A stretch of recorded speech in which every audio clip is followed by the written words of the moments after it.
welcome to another episode of Trew Review. Today we're going to be reviewing Captain America Civil War, starring Chris Evans, Robert Downey Jr., Scarlett Johansen, and it's also directed by the Russo brothers who did the other Captain America, Winter Soldier. They're also responsible for a band of other amazing TV shows and films, including Arrested Development. So, Civil War. I didn't think another Captain America movie would be as good as Winter Soldier. I thought that this movie was going to leave me with like a Batman, Superman kind of feel, like lots of anticipation, watch it and then but it wasn't. So this Captain America film recaps things that have happened in the previous Captain America film. A little bit about Tony Stark's history, which is actually really interesting. It went into so much detail about Iron Man when it's actually a Captain America film. You also, in this film, got a catastrophe that happened in Lagos, and that's pretty much how the film starts and unfolds. And because of all those events that have happened, the government want to put a bit of control on the Avengers and want them to actually work for the UN instead of just being this kind of freelance vigilante group. Captain America wants to stay independent, and then you had Tony Stark on the other hand, who is in agreement with the government and want to actually work for the UN. So let's start from the beginning. Now the film starts and just instantly says Lagos in big massive writing on the screen,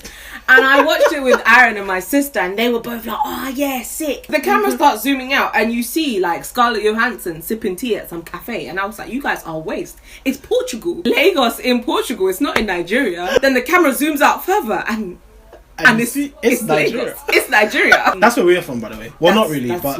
Well, I was actually born in Lagos, so I'm actually a Lagosian.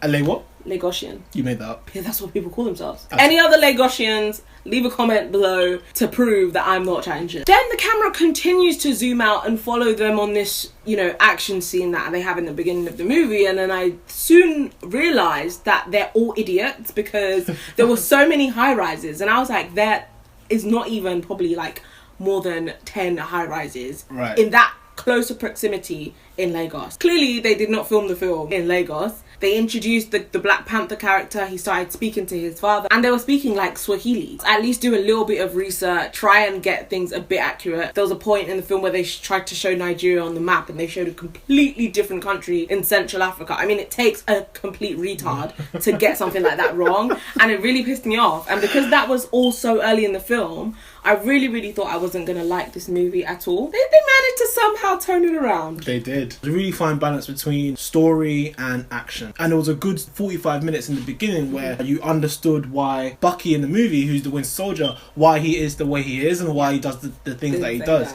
So it was really good because it kind of brought everything home and made me understand a bit better how things came to be. And on the other hand, there were incredible action scenes which...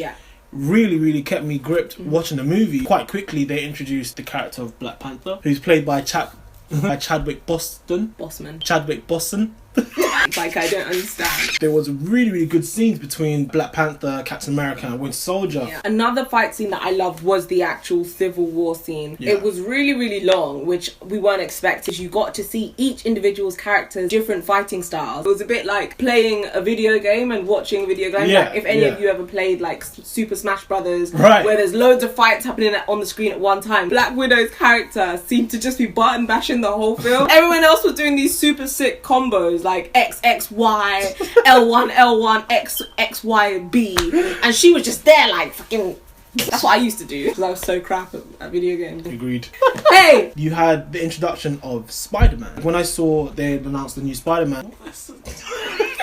Because I was a huge Andrew Garfield fan. Like, I felt like he really did do the Spider-Man character justice. But I'm gonna be honest, this Spider-Man... I think he's my favourite. That's a bit too soon. The way he behaves and characterises Spider-Man is the Spider-Man that I have always longed for on screen. And I mean, Andrew Garfield did get pretty close. He was pretty fun, pretty cool, but he still was a bit too old in terms of his maturity. I mean, in terms of the acting, in any movie from now until the end of time, you're gonna get a solid performance from Robert Downey Jr. Himself as an actor has just gone up and up.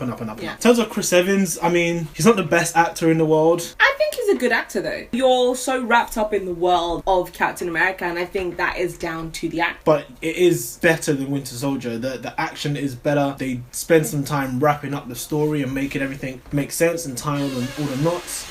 My house is so haunted. I think we should do just like a vlog one day of Aaron's haunted house. If you're a fan of the Captain America kind of sagas, then definitely go watch the movie. If you're a fan of Avengers and you're a fan of superhero movies as a whole, definitely go and watch the movie. I'm gonna rate this movie A-. I'm gonna give this film an 8 out of 10. Remember to like, share and subscribe. We'll catch you in the next one. Bye. Peace.